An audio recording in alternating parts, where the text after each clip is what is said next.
Muybridge approaches his animals with an intent to capture.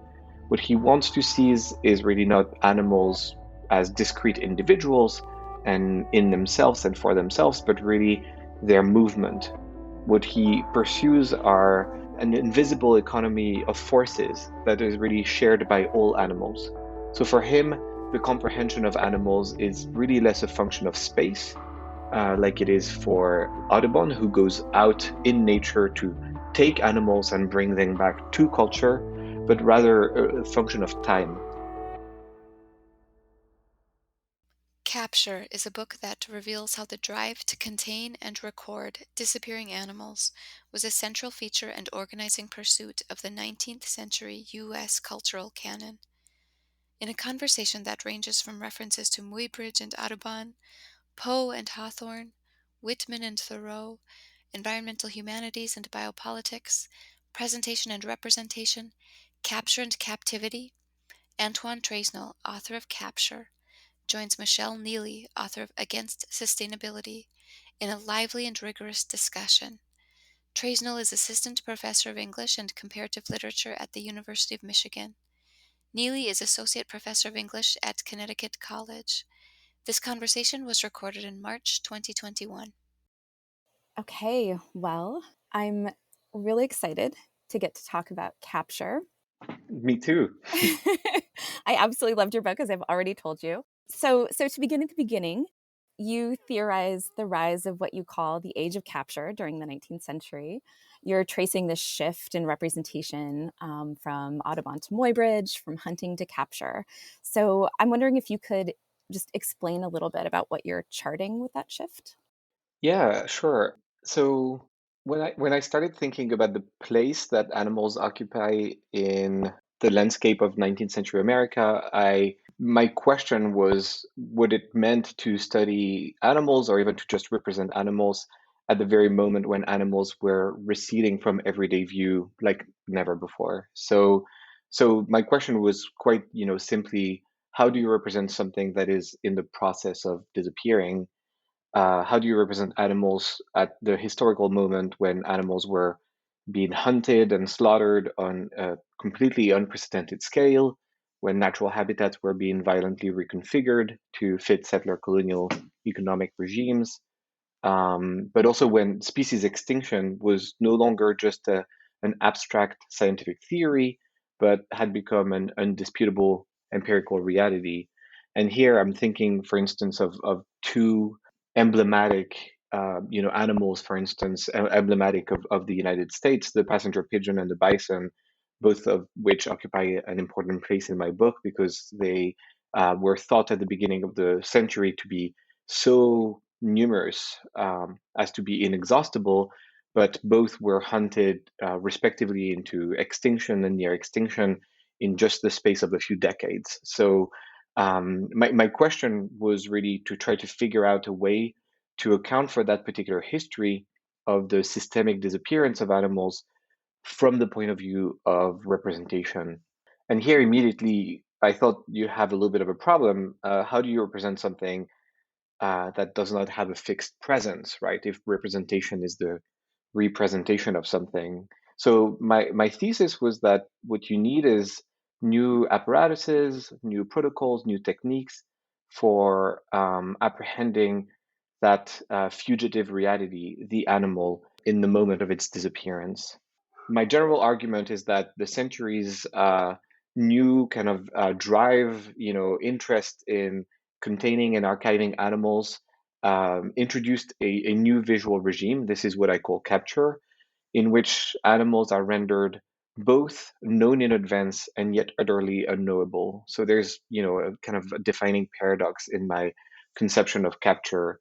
And under the new regime of vision that I call capture, animals simultaneously appear readily available via technologies of knowledge and control, and yet at the same time infinitely distant, essentially fugitive, always on the verge of extinction or disappearance, etc.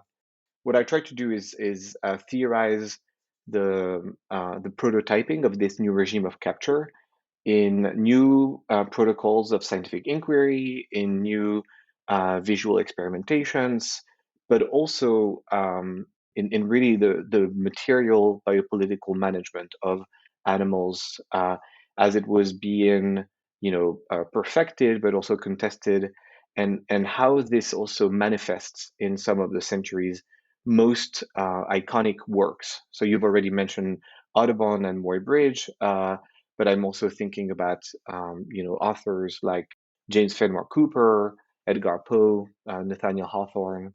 One thing that you also briefly mentioned is that I think about the shift from the hunt to capture, and here I should say that what I try to do when I try to trace the advent of what I call capture is use the hunt as a particular paradigm that helps us understand how a certain way of apprehending animals, a certain form of animal pursuit, was transformed into something else over the course of the century.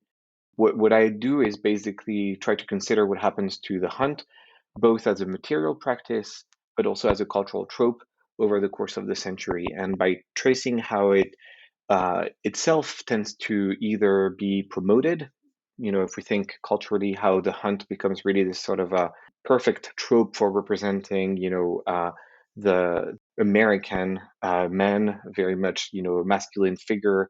The hunt had this kind of role in promulgating this colonial agenda that naturalized the conversion of indigenous subsistence habitats into, things that were ready for the taking, all the while presenting this kind of manly pursuit as some kind of archaic figure, that was destined to disappear. So, and here we can think of how this fed into the trope of the vanishing American, and that's something that's discussed by indigenous scholars like Gerald Disner, etc.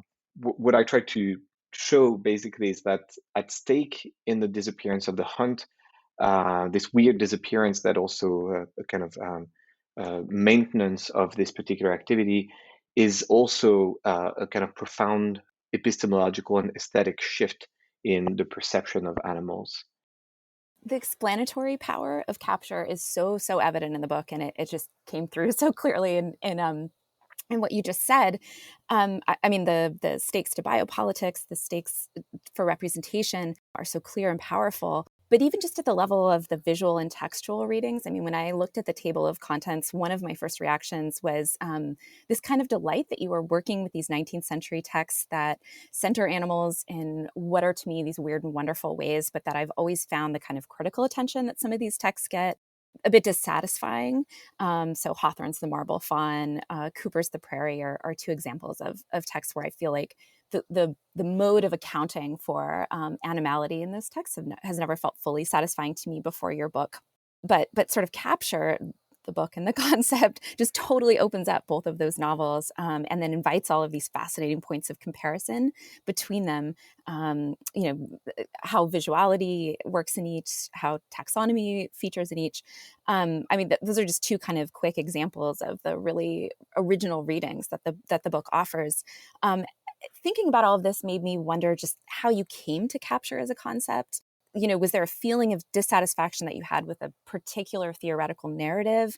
Was there something else that provoked you in this direction? Thanks so much for the question, and thanks also for being such a generous reader. I'm really happy to hear that that's how you feel about it. I wouldn't say that there was necessarily a feeling of dissatisfaction, but I can say that I came to these texts with, I think, maybe a different question, precisely as I was saying before, because I was trying to think about almost a new species of animal as something that was in the process of disappearing. The origin story of this project is really to be found in like many people in animal studies reading Derrida's The Animal That Therefore I Am. So I was fascinated by his understanding description of this concept, the animal, as this very weird chimerical being that has this kind of spectral and yet completely enduring presence in our texts, in our philosophy, in Western representation. And for those who are not familiar, basically Derrida calls the animal he calls it a catch-all concept, and something that seems to be everywhere present, almost infrastructurally, as something that supports Western liberal discourses, and yet consistently sacrificed. And he basically says that it's doomed to what he calls an interminable survival, right? In both our texts, but also I think he's thinking about them materially. And my interest when I read Derrida was to try to basically periodize the emergence of this particular figure, this weird figure that the animal is. This is something that Nicole Shukin has already, pointed out in her own reading of Derrida, which is this moment where Derrida seems to date, or periodize the appearance of the animal, the emergence of this figure somewhere around 200 years ago. And Shukin is, saying like that's really interesting because it's also the beginning of, it sort of fits Foucauldian periodization of the emergence of what he calls biopolitics, but also what she and other people have called Shukin and other people have called biocapitalism.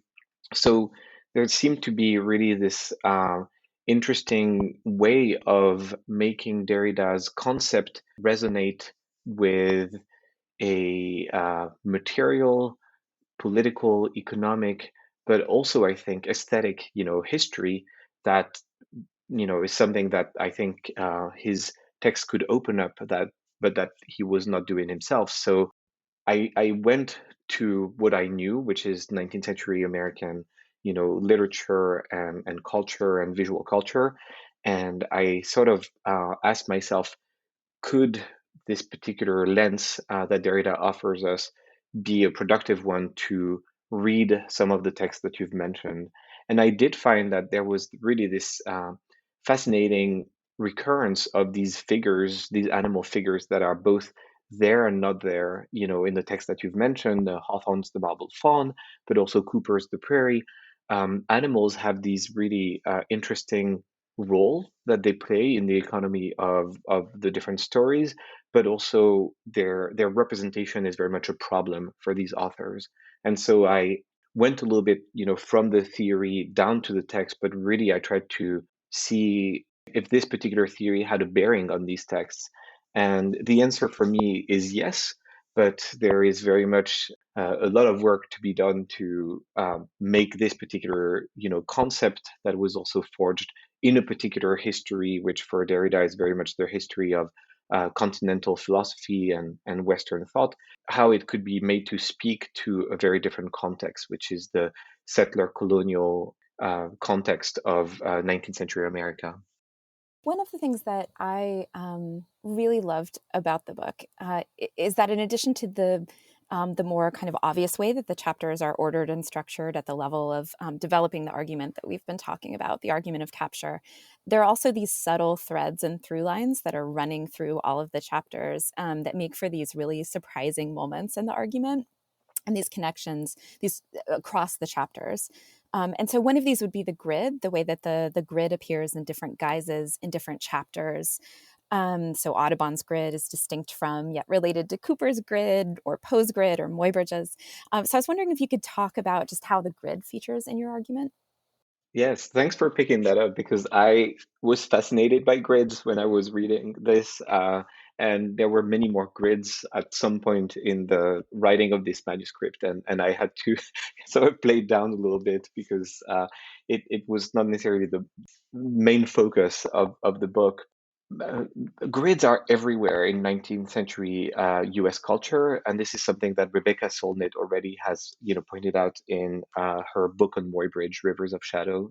It's really a fascinating, comment that she's making because she's here doing a little bit of what I'm trying to do, which is tie, the grid of the Great Land Ordinance that made it possible for the U.S. to colonize gigantic spaces without even having been there yet. And I found that there was something really fascinating about this particular tool, this particular apparatus, that's the grid here, was as a tool of what I call land speculation, as something that helps you preemptively, really capture a territory without even having been there yet, right? Physically, that particular omnipresence of the grid also has, a bearing on how the U.S.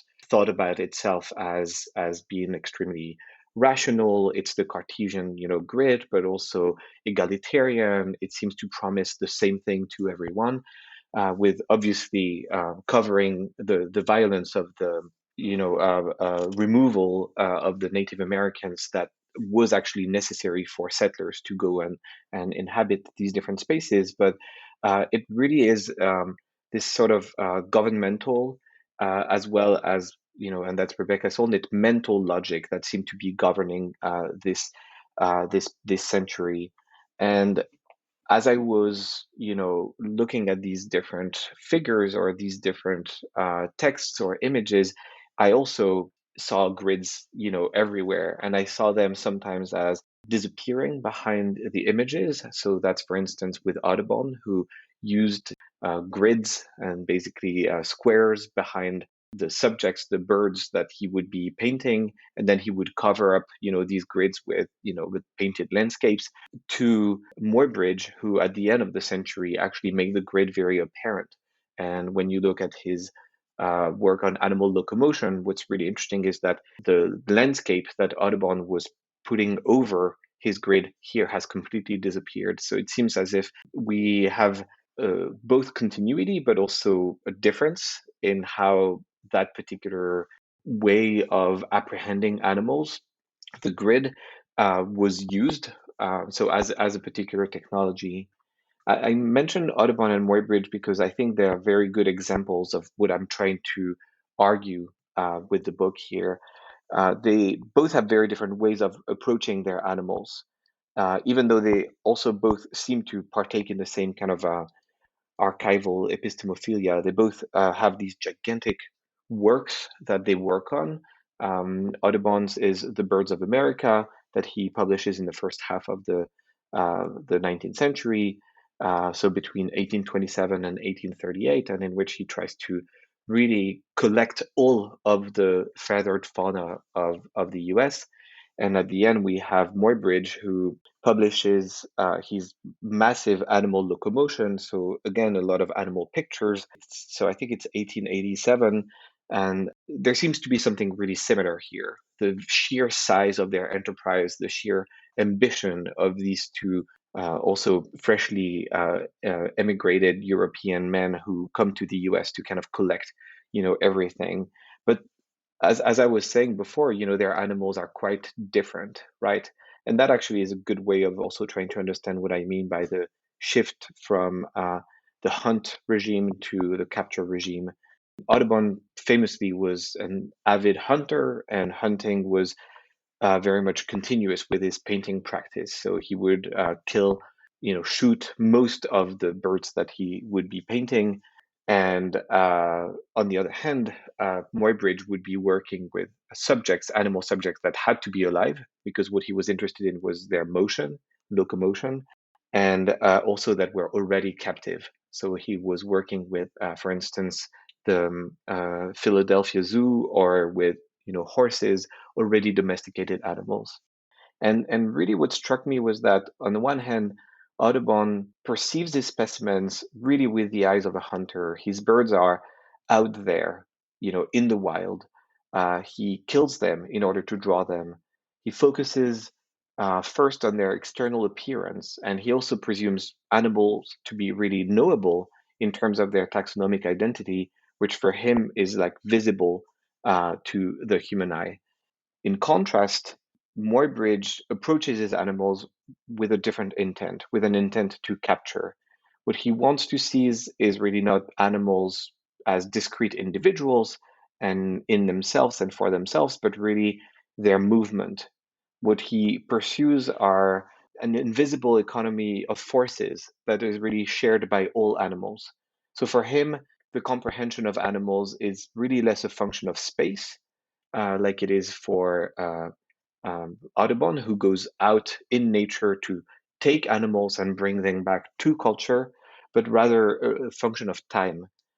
So in Muybridge, what I try to show is that space has become subordinated to an immanent principle of transformation and transience, right? So animals are really apprehended as they pass, in passing. And here there's a little bit of a play on words on the passing also as animals really being understood as elusive, fugitive, but also on the verge of disappearing, right? Kind of doomed to not be there. And so there's almost this kind of frenzy to try to record something that he knows is not going to be there for very, very long. In what you were saying, I was thinking a lot about the adaptability of the technique that, or of the technology that you were outlining, and that also kind of connects with this other thread that I noticed, which was the way that you were tracing the adaptation of these hunting techniques into the kind of seemingly, but you're arguing not actually, less violent objectives of capture. I'm thinking of the strange and amazing gun camera, which comes up early in the introduction. I mean, even just which is exactly what it sounds like for people who can't see the image. It is a gun camera, and then of course there's this Muybridge's tripwire system. For me, I was so taken with the link between that you draw between Poe's urban detectives, Dupont's famous logical technique, and then the tracking work of the hunter, how the one feeds into the other. I mean, that Poe chapter is just like so stunning. Oh, Thank sorry, you. I just yeah, it blew me away completely. I guess I'm wondering if you could talk about how characterizing the detective as a hunter kind of changes our perception, not just of the Murders in the Rue Morgue, not just of the genre of detective fiction. I mean, that would be enough, but but your argument is so much bigger than that, right? Like the function of animality in the modern imaginary. Um, Crime and criminality. I mean, it touches on so many things. I'm wondering if you could talk a little bit about that Poe chapter. Yeah, I'm going to try to do my best, but thanks for also picking up on that. Really, what I'm trying to argue is not simply a disappearance of the hunt, but as you're saying, like more of a kind of a folding in of the hunt in something else, right? In something that also appears to be less violent because it has subsumed the hunt under something different. The gun camera, if I can just come back to this very quickly Oh, before talking please. about the Poe, yeah, is this really fascinating invention that some guy at the end of the 19th century, Benjamin Kilburn invented because he wanted to have this kind of like portable device that would enable him to continue hunting while knowing that hunting was very much a problem, when people were becoming more and more aware that it was actually a cause of, extinction, that extinction could be man-made. And really, this is not something that at the beginning of the century people ever, were concerned with because the very concept of species extinction was not yet even, a thing, right? Or barely starting to be a thing. It really starts with the French scientist Georges Cuvier, who really is the first one to really formalize extinction. But very much there was this sense that how do I continue doing what I love, which is shoot things, without really inflicting injury to the objects that I so want to have. And what I love is not just the object itself, which is already such a weird thing. It really is this accordion-like camera on a gun, So the object itself is very weird, but also the really bizarre, ad that says to its, I think we can assume white male audience, it's okay. You can go and continue, hunting. You can do this thing that you so much love, and you can do it without being cruel. So I try to read, the emergence of this new form of hunting that pretends to, not do any kind of violence to its object or subject, along, the lines of what Foucault sees as the rise of a new form of power, which he calls pastoral power, and this pastoral power would be, much less obviously violent. It is very much, violent, but instead of, killing, putting to death, it more let's die is the formulation that Foucault has. So I was interested in how a form of power and a form of a technique also of knowing and controlling emerges in that particular moment that appears to be much less immediately violent, and yet is very much the continuation of hunting by other means. So Poe is really fascinating because, as we know, he's the inventor of a new genre, or actually several new genres. I say that, and I can already hear people say, like, well, there are predecessors to, Poe for thinking about the invention of the crime fiction or detective fiction. And I'm aware that there are precursors, but we could, I think, easily agree that he's very much associated with that kind of new form that the detective story is. I wanted to see who the detective was. It all started with this interesting insight that Walter Benjamin has in the Arcades Project, that essentially Poe's detective is a hunter in a different context, in a different setting. And he actually links Dupin directly to Natty Bumppo and to Cooper's Hunter, but he basically shows us that something has happened, and what's happened is that the context, the background, is different. So I, read very much The Murders in the Rue Morgue with an eye to try to see, who the detective was and how he was described by Poe. And what is really fascinating, and that's something that I had already written about a little bit with my friend Tongam Ravindranathan in a short book that was published in France a few years ago. What's really fascinating is that Poe actually cryptically describes the detective as a hunter. He tells us repeatedly that the detective is the one who is never losing the scent of the murderer, or the perpetrator of the murders in the Rue Morgue, and this perpetrator is nowhere to be found by the police. So the police, who here are sort of representatives of kind of Cartesian logic, just are completely confounded when they try to solve the murders in the Rue Morgue, because they have expectations, and their expectation, Dupin tells us, is that their suspect has to be a human. They, try to understand what this particular suspect could have said, but Dupin, will realize that it actually could not have said anything because it doesn't speak, or what the motive was. But Dupin realizes that there couldn't have been a rational motive behind the murders because it was not a rational being that had committed this murder. Essentially, what Dupin shows is that there was no murders in the Rue Morgue. There was just, some creature inflicting death to other creatures. And what is really fascinating is that Dupin has so often been read as this representative of rationality, this hyper rational being, which he is to a degree, but there is always, behind his acumen, actually the sagacity of a hunter, of this particular figure that complements or supplements his very logical knowledge with the instinct and the techniques of someone who is able to smell the scent of his prey, essentially. And that has really fascinating bearings on what it means to go after, or to criminalize someone. And the Murders in the Rue Morgue also has often been read as a very interesting allegory of black criminality, because the animal, the orangutan, who is the perpetrator, is portrayed in racist terms, but also is very much, resonating with racist discourses at the time that were animalizing racialized people.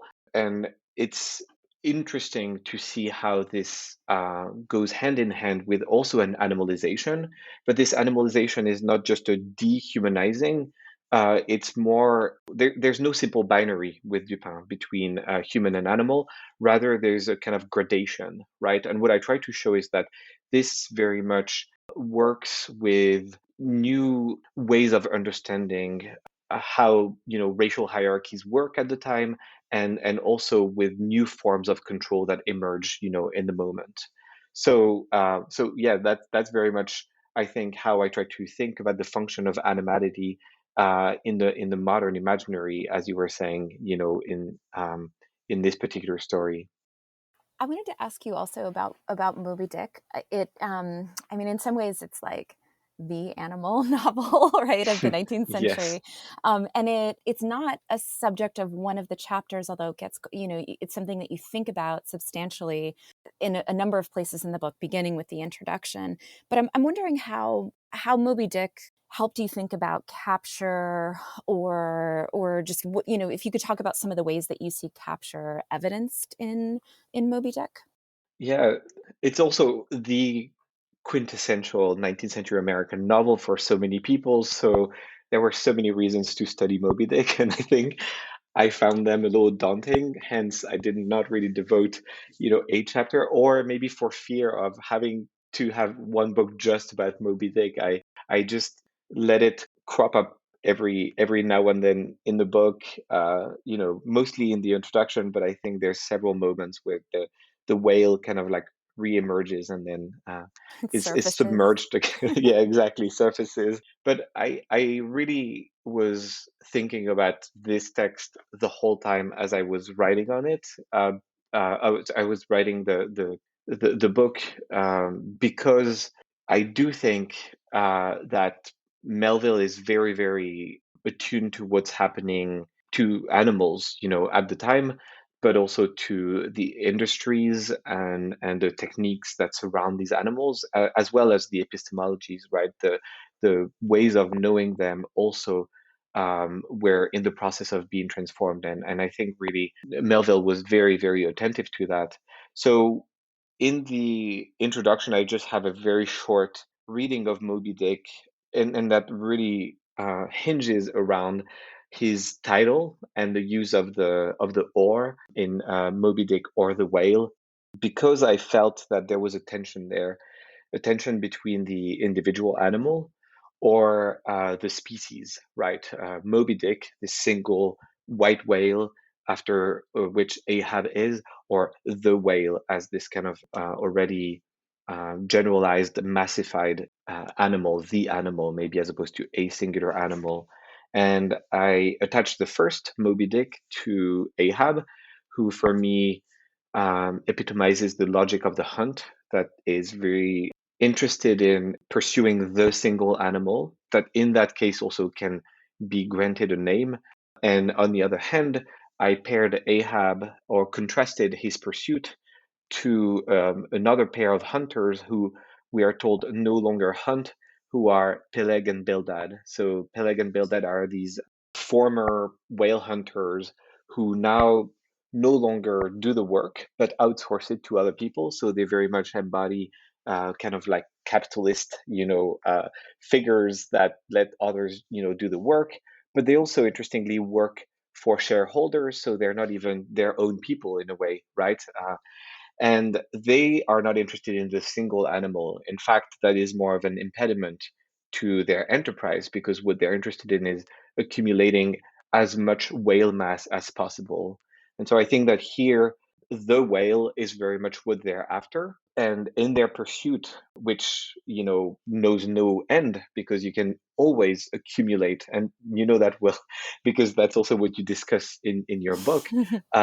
They very much represent still a form of hunting, but a hunting that sort of disavows those that it employs in order to do its work. And that's where I see a form of a subsumption of the work done by Ahab, but mostly by his crew, and therefore, all these people working, under Ahab, in all their, diversity, as really being kind of taken up by a different kind of logic, which is this capitalist logic of ceaseless, endless accumulation.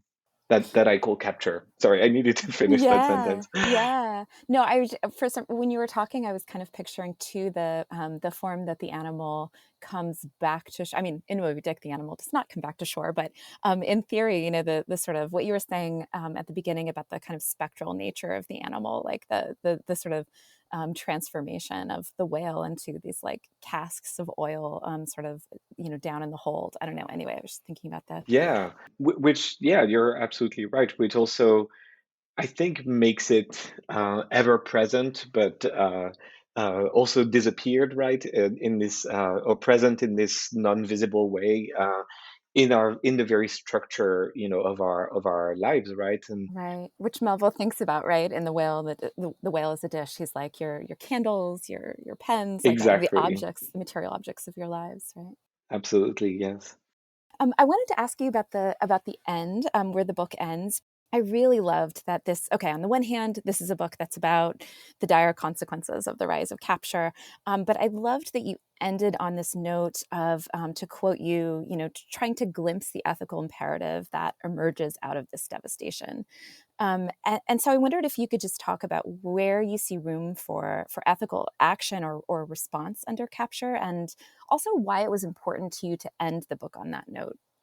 It's something that I wish I had developed more, but I try in every chapter and more importantly toward the end to make space for thinking about what capture also makes possible. I'm very aware that what I'm tracing is a master narrative, really in the most literal sense, and therefore something that is indeed a story of devastation, of mass extinction, of disappearance.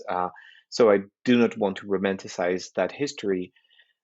At the same time, I also am aware that resistance is also often, forged within the terms of dominant discourses and strategies.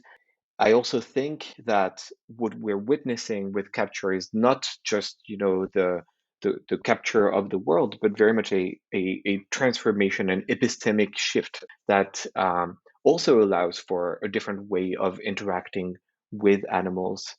And one thing, maybe one way of, responding, which might be also a cop out, but one way of responding to your question, I often think of the role that a thinker like Jeremy Bentham plays in contemporary theory. On the one hand, I think we all associate Bentham with the Panopticon and with what Foucault, has done with him, and so he becomes the architect of our modern surveillance society. Very much not a very happy, role to play for Bentham. But interestingly, in animal studies, he also has this sort of very important foundational role as someone who, as Derrida says in The Animal That Therefore I Am, changed the entire question of the animal. And so famously, Bentham asked that maybe the question we should ask is not can they think or can they reason, but can they suffer? Derrida does this, beautiful reading of this "Can they suffer?", which in French is using the verb pouvoir, which is the modal for can. I'm not going to do an entire reading of that, but I just want to say that he sees in the way in which Bentham asks this particular question, he sees the a transformation of the field and really the possibility of asking different questions and asking questions around what it means to ask whether someone or something can suffer, has this particular power, which for him is also a power of the powerless, a power of the one who, is passive or, yeah, suffering. So I do think that from the very same, crucible, in a way, we have different things, and I was trying to do justice to them, both the story of devastation and at the same time the ethical possibilities that emerge out of that very story. I would love to talk to you about Bentham sometime. Not this is not the time, but I'm so fascinated by that can they suffer passage because he says Hmm. a lot of other really interesting things in that passage that no one ever talks about. Like if the being eaten were all, we can eat such of them as we please. Anyway, okay, what I actually want to ask you is something just a little more open ended. I would say that the book or you have a kind of like genius for the paradigmatic example, right? There are so many moments. I mean, the gun camera was just like the first example, I don't know, 2 pages in where I went, oh my gosh, he must have been so excited when he found this. I was. Illustrates the argument so perfectly, right? Like it's so on the nose. But there were so many moments like that. And so I'm wondering if you have a favorite moment. Was there a part of the book that was especially kind of exciting to write, or a moment in the research that just was like, yes, this is coming together, or even just something that you felt provoked by, or that shifted your own thinking about kind of animality. Yeah, there were really, I mean, I think, as you know, everyone who's, who gone through this long project, you have really moments of despair where you're like, am I making any sense? Is that thing really like cohering into something? And then also these magical moments where things seem to actually come together really magically. So the gun camera was one such examples. And they seem sometimes like they actually are the origin of the project because they work so well, but they often or sometimes really come belatedly and make things work in a particular way. Really, I should think more about it, but off the top of my head I would say maybe two things. I was really excited about. The first was to try to think of Michel Foucault, because I very much use the biopolitics as a frame for thinking about the animal question. So trying to think about how Foucault himself can help us, think of that, and really trying to read the order of things as opposed to maybe the Foucault of reference for people who do biopolitics, which is, later. But going back to this early thing and try to see that animals really are very much present, in a very weird way in what he says about the transition from natural history to biology, and that's again, that idea that there is something maybe positive, however flimsily, positive. He pays attention to the new powers, he says, that animals gain in the 19th century. So that was really kind of an intriguing moment to me that I felt really drawn to and wanted to kind of unpack.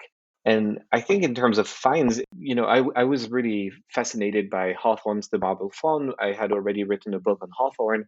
And for those who don't know, there's this weird, elusive character of a faun who might or might not have pointy ears. That would be the the way in which his companions could determine whether he is a human or an animal. And as I was reading Darwin's The Descent of Man, the very first example that Darwin uses is pointy ears to talk about, the possible ancestry. And it was written 10 years after Hawthorne's book, so it really was, there's no question of influence, but more this kind of like weird moment of coincidence that I was really fascinated by. So I was really curious, how that could be read. These are moments that were particularly interesting and fun to think about and write about. That's great. That Darwin moment is amazing. I also wanted to ask you how you think about the relationship between your argument in capture and the environmental humanities. I mean, I came away from this book feeling like this should be required reading for anyone in the field of EH. Right? It's so, again, as I've already said, the explanatory power of capture is so evident. But then there's sometimes this, I don't want to say rift, but it feels as if the two fields don't always talk to each other. So I'm just wondering how you think about the relationship of capture to the kind of work that's being done or the conversations that are happening in the environmental humanities. Well, I mean, I think that I should ask you to answer this question because we first met at an animal studies panel at a conference, right? Yeah. And so we were both working on animal studies later. But then when I read your book last summer, Against Sustainability, which is so brilliant, and I've recommended it to many people already. It very much still talks about non-human animals, human-animal relations, issues like extinction that are not specifically about animals, but very much so. It is very much framed as an intervention in environmental humanities, right? So maybe I should ask you to think, because I think you've probably thought more about this question, like how you yourself made the transition from animal studies to environmental humanities, if that's the right word, or how you see these two fields maybe dialoguing or not, right? I'm curious to hear your thoughts on that. One of the reasons that I found capture so compelling was that there's this, I think it's Ursula Heise talks about how there's this uncomfortable relationship between activists who do animal rights work and activists who work on behalf of animals in the environmental movement, because animal rights activists are advocating on at the level of like individual animals or animals who are understood as distinct individuals, whereas environmentalists are advocating at the level of species, right? And so often then they're willing to make different choices, or they see the ethical imperative as playing out quite differently. There has to be a way to sort of like talk across these registers, right? And to think across these registers. And I think, capture felt like a way to kind of think across some of these registers. And I think there are moments in my project where I was also trying to think across these registers, or I mean, one of the things that Moby Dick does occasionally is think across those registers, I think, or at least give us an invitation to sort of recognize these different registers.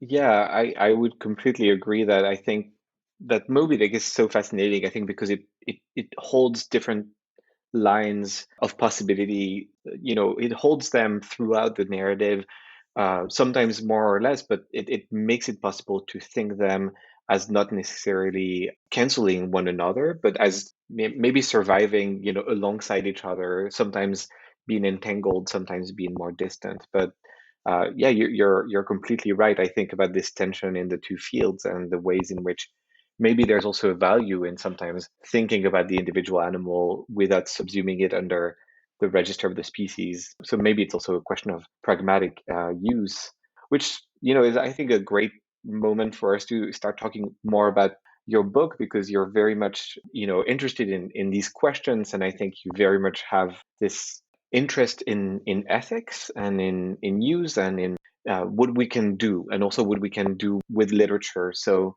maybe I can start by saying that one of the things that really struck me the most when I first read your book was the brilliant simplicity of your thesis.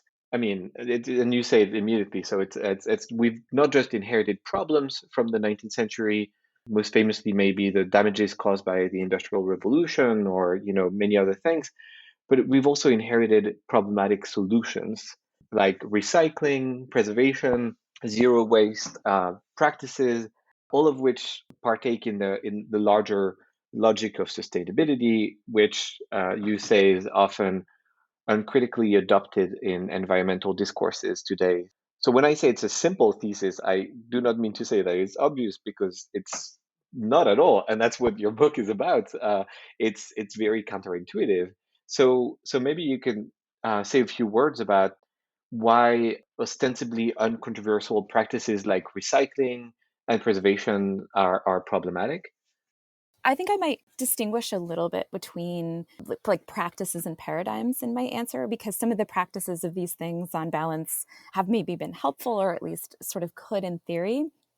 But as paradigms, I see them, to be blunt, as environmental fantasies that are just totally complicit in the problems that they supposedly address, because they're ultimately involved in sustaining the systems that are causing these problems in the first place, right?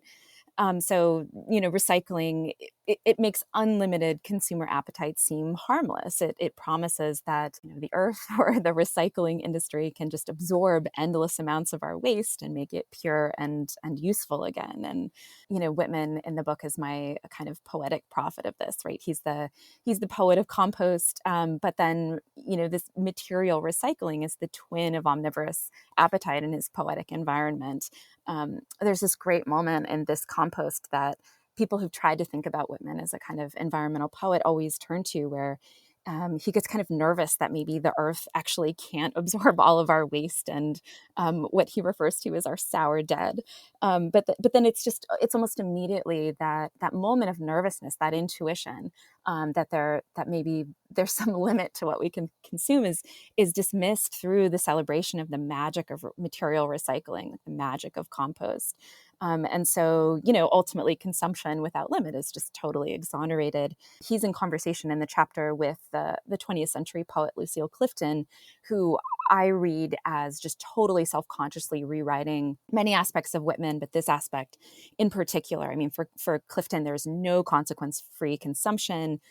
There's always consequences, for generations, for always, right? So that means there are always limits. But of course, Whitman is the one who captures our contemporary zeitgeist, right?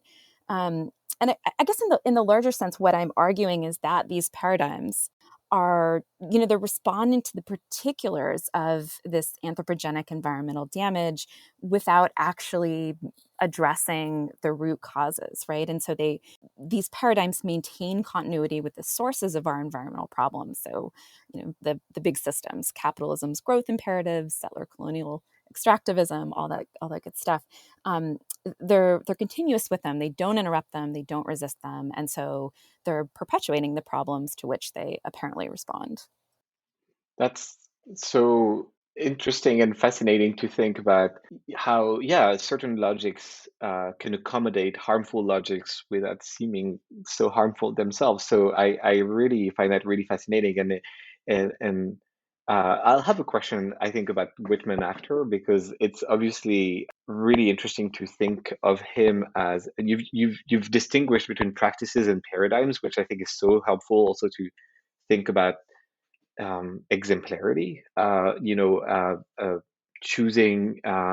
We've chosen Whitman as the kind of prophet you said for a certain epoch, and so I'll have questions about what exactly that means to also the field of literary history or literary criticism, because that's really fascinating. But first, so if being against sustainability is counterintuitive, it's both because sustainability is highly compatible with settler capitalism, but also you're showing because it's deeply inscribed in the dominant U.S. cultural imaginary. This is why you look at how 19th century texts have contributed to our valorization of certain practices or paradigms, I should say, by selling us what you call pastoral fantasies. So I think you've already given a little bit of an example of what one such pastoral fantasies with Whitman, but can you say a little bit more and maybe give another example? Sure. Yeah. I mean, I'm using pastoral in the book in the Raymond Williams sense of like not just an idealized version of life in the middle landscape, but also a version of that always exists somewhere in the past. Right. It's Williams points out that the golden age is always somehow a generation or two earlier, no matter when you're looking. Right. Whether it's Hmm. like the 20th century or ancient Rome, I think he calls it like an escalator into the past. Right. So the pastoral as this sort of nostalgic ahistorical fantasy. It's funny how books come together. I mean, I had the chapters before I had, in some ways, the frame. But the frame was something that I was thinking about in this background way, actually, before I really even started the project, because one of my sort of research areas is food studies, and way back when when I was a grad student writing a dissertation where I was writing a chapter about 19th century vegetarianism, and I started researching the 19th century food reformer Sylvester Graham, the guy that the graham cracker is named after. And oh my gosh, he wrote this like 1,200 page Science of Human Life, which is mostly, now disproven. Like it's just like pages of like theories of digestion before people understand digestion. I think I might be like the only person alive who's read all of it. But I mean, there were really like fascinating things in there. And one of them that really jumped out to me as someone who's, been interested in kind of contemporary food reform writing and media was that he's already complaining in the 1830s about all of these problems of industrial food that, according to pretty much all contemporary US food reformers, only begin supposedly in the wake of World War II, or according to a few people, maybe like around 1900. But then I'm reading this book, and here's Sylvester Graham in like the 1830s complaining that, cows are not being grass fed, they're being confined in stalls and they're fed with grain. This is making them sick. They're being slaughtered when they're sick. They're being fed to an unsuspecting public who doesn't realize that their diet is making them sick. Or he's writing about all these additives, like bread and cheese and other products have all these things being added to them to make them look more appealing, so they sell better. But then they're making consumers sick. So it's just like all these classic problems of industrial food are there in the 1830s, right? Hmm. And they're not supposed to be, according to sort of all of the contemporary food sustainability conversation. Yeah, it's usually more like a 20th century, we think that that really starts with agribusiness and factory farming, so 20th century phenomenon, but so tracing it back to early 19th century is fascinating. Yeah. And I mean, and so because this is something that was already just an interest, I started doing all of this research that had nothing to do with my dissertation or anything I was working Hmm. on, or I just started doing this archival research on sort of animal agriculture and animal slaughter in the 19th century. And I found like dairy farmers experimenting with mechanization of dairies, like, machines for milking cows in the 1820s. As I pushed back further, there, it was like colonial New England farmers are raising beef for a transatlantic meat market. And so just this notion that, American farmers were somehow balancing these like environmental and human health and ethical considerations perfectly in these earlier periods, that they weren't driven by a desire to maximize their animal capital. It just does not hold up, right, to scrutiny. So for just kind of years, I was revolving this sense in the back of my mind. I thought I would write something separate about it, that, like, if we want a better food system, we can't go back to the 19th century or the 18th century or whatever. Those earlier practices were, totally continuous with our current food system, right? Our current food system is a culmination, not a divergence from what came before. So for me, it was like from there that I started thinking a lot about kind of how pastoral fantasies turn out to be this, right? The idea that the thing that we need is sort of waiting for us. Often in the 19th century is the thing you hear. They turn out to be this kind of useful litmus test by which to judge environmental paradigms, right? So to the extent that a paradigm is constricted by pastoralism, I came to feel like it just can't be future oriented or, transformative in any real way. Like instead, it's just going to contribute to the perpetuation of the status quo. That is so fascinating. And also, it's really interesting to see that already these things that we think are contemporary issues were sensed as issues and therefore came along with their, antidotes, right? Kind of baked in the problem. So that's really, really cool. I have a question about, your use of literature in the book. The authors that you invoke are not necessarily the most obvious candidates for thinking about the environment. And I mean that as a compliment, right? It's more surprising, right? Less the ones that we might expect. And we've already talked about Whitman, and I here want to think a little bit more about this truly amazing chapter on Whitman, where you read his insatiable and famously insatiable appetite as a kind of perverse celebration of endless consumption that justifies itself, is made sustainable, you could say, by portraying nature as a site of infinite renewal. So in a way, Whitman gives us license to consume without end. And your project basically looks back at some of the most celebrated, but also some, less celebrated and more obscure 19th century texts, and reevaluates them in light of our current environmental crises. So I was wondering, like, how difficult was it for you to read our cherished authors, like Melville and Whitman, against the dominant grain of celebration, and to show precisely that they are part of the problem, so to speak. And this is not a reductive, reading in any way. It's more to try to inscribe them in a kind of like a larger logic. So I guess I'm asking because I wonder whether part of you resisted these readings, because I'm guessing that, trained as an Americanist as you were also, you had attachments to these texts. This is such a great question. I mean, I think that things really opened up when I hit the point in the project where I was kind of reading for and thinking about paradigms. Like that made me open to these counterintuitive or uncomfortable readings of particular figures or texts. The end result is definitely that there are arguments in the book that I felt kind of personally provoked or goaded by, which I loved actually. Like I loved feeling like writing myself into places where I felt provoked. And my last chapter is actually, for me, the chapter I felt most kind of unsettled by, the radical pet keeping chapter, interestingly.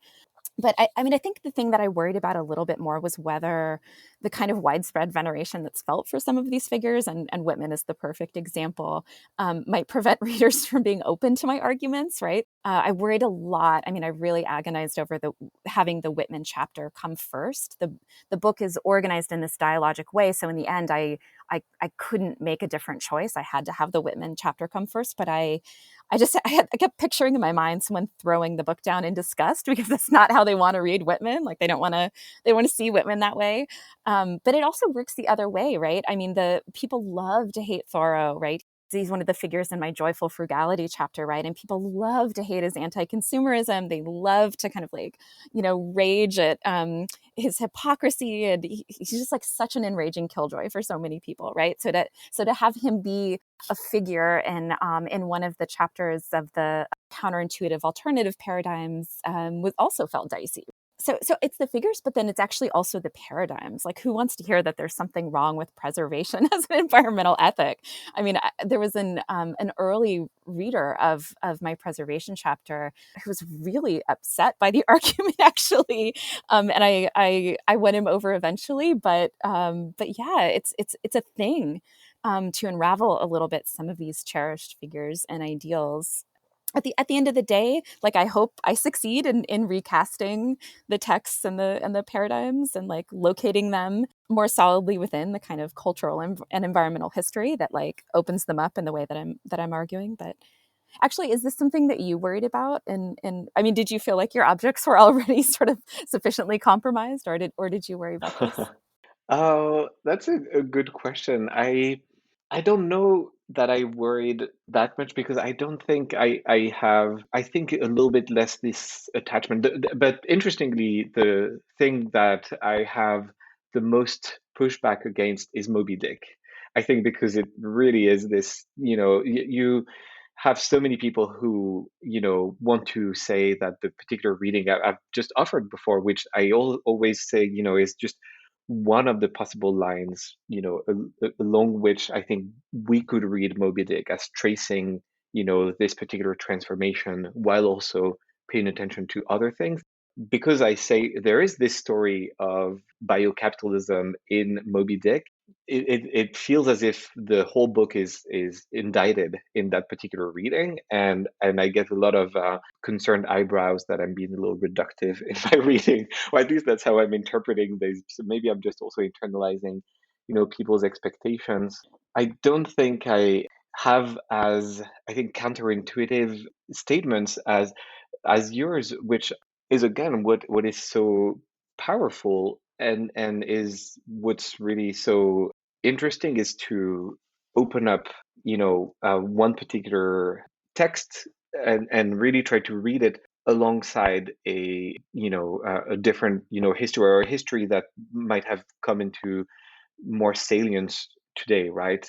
When thinking environmentally and about the environment is not a thing of today, but we look at things quite differently, right? So yeah, I think I might have been a little less exposed to that type of reaction. But speaking of that, I'm also interested in how you structure your book, because you also think about very much this kind of retrospective gaze, right? This reevaluation of certain authors and certain texts, as I was saying earlier, very attentive to problems and also problematic solutions. But you're also, and that's really so fascinating, pairing every, problem with, a form of alternative, a what you call transformative solutions, right? So models for mitigating unrestricted consumerism, for envisioning, different ways of living and inhabiting the world. In your radical pet keeping chapter, fostering different economies of relations between humans and non-humans, and you find some of these models in contemporary literature, and you've already mentioned Lucille Clifton, but you also have A.S. Byatt and others there, Louis Erdrich, but you also go back in time, and so you mentioned Thoreau, you also have Dickinson and Hannah Craft. So for you, it's not that people didn't know in the 19th century and that we're just belatedly kind of awakened to issues that we just couldn't see before. And I find that also extremely powerful, even though you also show that these are minoritarian sites of possibility, right? You're also showing that they were marginalized. Was finding these kind of non-dominant models a way for you to call the bluff on a certain narrative of the Anthropocene? Like oh, we couldn't know, but now we are awakened to what we've done, and we're trying to fix it. How did you think of that? The way in which you make texts of the 19th century resonate with contemporary texts? Yeah, I love this question. I'm teaching a class right now that I often teach on literatures of the Anthropocene, and I love those moments when students go, "Oh, wait, they did know," right? Like it's I think it's so tempting, and yet it's such a kind of like damaging, disproven idea that if we know better, we'll do better, right? Like, oh, they just didn't know, right? And so, of course, one way around that is to go back and look and say, like, oh yeah, they did know, and they did it anyway, right? Also, maybe more importantly, there were other voices and other choices and other ways of living that were imagined and enacted even at the moment of the emergence of these problems and paradigms that we're still living with, right? And that's important in terms of just like provoking our imagination and provoking our sense of the possible, right? Something I was thinking about a lot as I was working on the book was just that the timeline that we're operating on is so short now, right? I mean, just like 10 years maybe to turn the ship Hmm. around, In some ways, the biggest objection to paradigms like sustainability is just that the timeline doesn't work. I mean, the sustainability is a paradigm in my argument like never worked, right? It was never going to work. But it's all about this idea that you can sort of incrementally tinker with aspects of capitalism and so on, and like somehow we'll get there, right? But like Hmm. if we've got 8 or 10 years, that timeline like just doesn't work. So I had this strong sense of like change is scary, right? Transformation is scary. How do we figure out how to embrace that, and how to do so in a way where we don't just get stuck in new kind of binding static paradigms, right? That are not helpful. And so that's where I was thinking about what I called like meantime environmental ethics, the idea that there might be these paradigms that are not for all times and all places, but that could help move mainstream US environmental culture like forward in the here and now, right? Could provoke us out of our sort of status quo and make something else possible. And then when we need new paradigms, we maybe find new paradigms. So that was where the dialogic structure kind of came in like this. I had the sense that I want to not just say like this doesn't work, but I want to say here's another approach to the same problem that, if not perfect, right? I mean, neither of my alternatives are ever suggested to be like ideal or perfect, but I'm arguing that they're not compromised beyond utility in the way that the one that they're paired with is, and these other paradigms are more likely to promote sort of like pleasure and justice and flourishing multi-species communities, right? The stuff Hmm. that we want And even just at the level of the chapter, kind of also having this dialogic structure, right? Each chapter has kind of at least two figures. So, as you said, it's like Walt Whitman and Lucille Clifton are talking to each other, and George Catlin and Louise Erdrich are talking to each other, and Hannah Crafts and Harriet Wilson are talking to each other. And hopefully, all of this is like producing that unsettling and dislodging of the status quo that I was after. Also, how you end the book, right? In your coda, you're interested in also just the same way I think that you're rejecting the narrative according to which sustainability used to be good or could be good, but it's been co-opted, so we need to get it back. And you're like, saying like, no, there's something that's deeply troubling because it has this profound allegiance to continuity, as you say, and therefore it's always going to be a foreclosure of change or deep radical transformation. And you are interested in reclaiming a form of deeper, more radical transformation, which you also call utopia, right, at the end. So there is very much this desire to work from the impossible, or what seems to be impossible, what seems to be like unrealistic in a way. So I really do love the way in which you're working as almost a sorry, a contrarian. I'm going to call you a contrarian, but someone who's like, yeah, your investment is all messed up. Let's rethink all these things.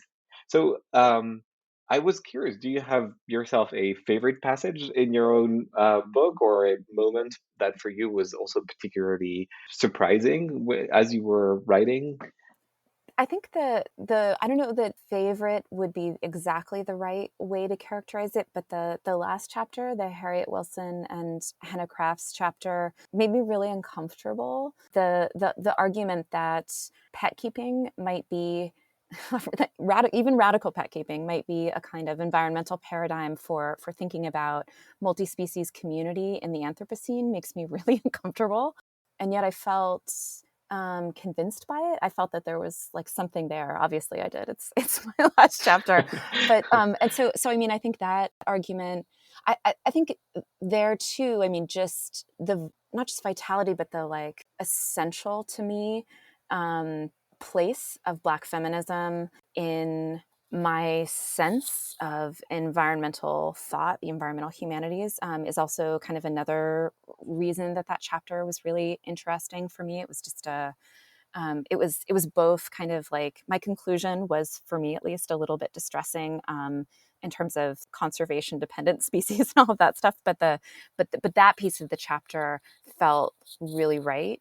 But then the coda, it's funny what you said about like where a book ends, it must always feel like you wished you had more time. I wished I'd had more time to sort of explore the Mhm. utopianism that I come to in the coda, and that may well be my next project. But I think Oh, that I was was my next question, so that's perfect.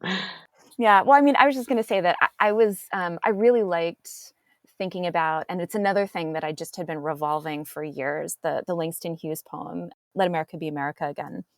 And that's part of the coda, and just the kind of temporality that poem articulates, and the way that it's kind of about looking back in order to disrupt the status quo in the present, so that something different and more equitable and radical can be built. I mean, I think that really like encapsulates where the book lands. Nice. So yeah, I really love this unwavering insistence that you have on thinking together social and racial justice with environmental justice, or environmental justice having to be in thinkable even without social, racial, gender justice. So do you already have a next project? I know this is always a tricky question. So can you tell us more about where you think you're going to go after sustainability? I mean, I think I want to keep thinking about this critical utopianism that the book ends with, which is a sort of not utopia as a kind of like blueprint for the future, but as an energy or a force, or really a critical orientation that is disruptive of the status quo. And so there's an essay that I recently finished for an edited collection that's about Thoreau again, Hmm. and this kind of sort of utopian experimentation, but it also looks at B.F. Skinner's Walden too, which deeply weird, deeply Hmm. weird novel, and sort of thinking about utopianism in that way. I know I want to think more about Octavia Butler's Parable of the Sower. I mean, I think if there are these sort of texts that that launch a next project, like that's really, it's just a book I've been teaching since I started teaching, and my relationship to it has changed so much over the years, and I find myself just thinking about it more and more lately, and it's just really powerful attempts to reckon with change and to sort of center our relationship with change. So that's something I'm thinking about a lot. And I'm also working on something about Emerson and climate grief. I don't know where are you going next? I mean, do you feel like you have a next project that is really growing out of capture, or do you see yourself moving in a new direction? I think I have, it's starting to have a better idea where I want to go after. And the more I think about it, the more I see that it's related to capture. But in the meantime, I also wrote something on Thoreau, and I think we want to apologize to everyone who's Yes. listening for piling on.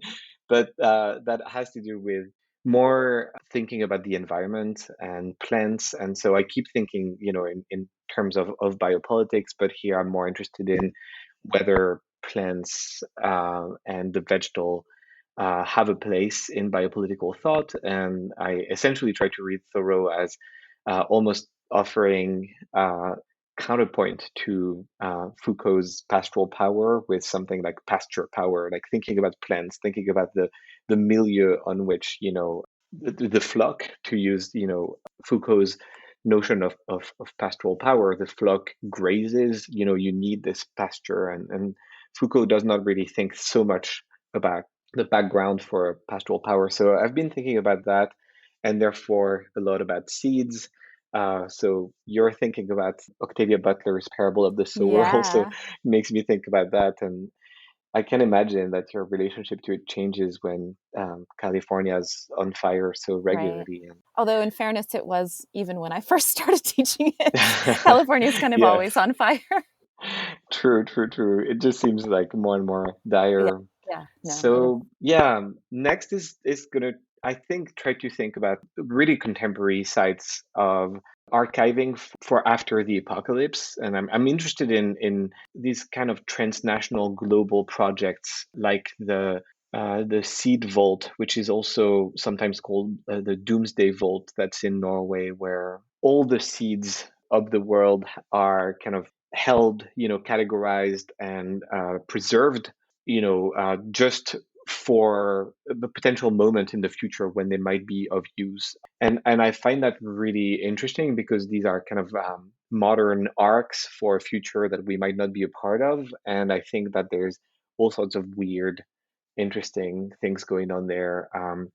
Transnational collaborations, but also biopolitical decisions, what to keep, what not to keep, how to, count certain things. So I want to do something around these new projects because there's a few out there that keep certain things. I want to say maybe in captivity or in a form of stasis, while also it being the living that is being preserved, right? So it's this kind of like antithesis that I think is also at the center of capture. It's how to preserve something, alive and without killing it fully, without and there is an interesting tension that I will want to explore, I think, in my next larger project. Wow, I cannot wait to read that. That sounds fantastic. That's wait, very, very nice. Well, the same. Let's have another podcast chat as soon as these are done. Absolutely. Well, thank you so much for this fascinating conversation and for your book. Thank you so much, Michelle, and same. Thank you so much for everything, the conversation and the book. For more information about capture, including how to read it for free online, visit z.umn.edu/capture book.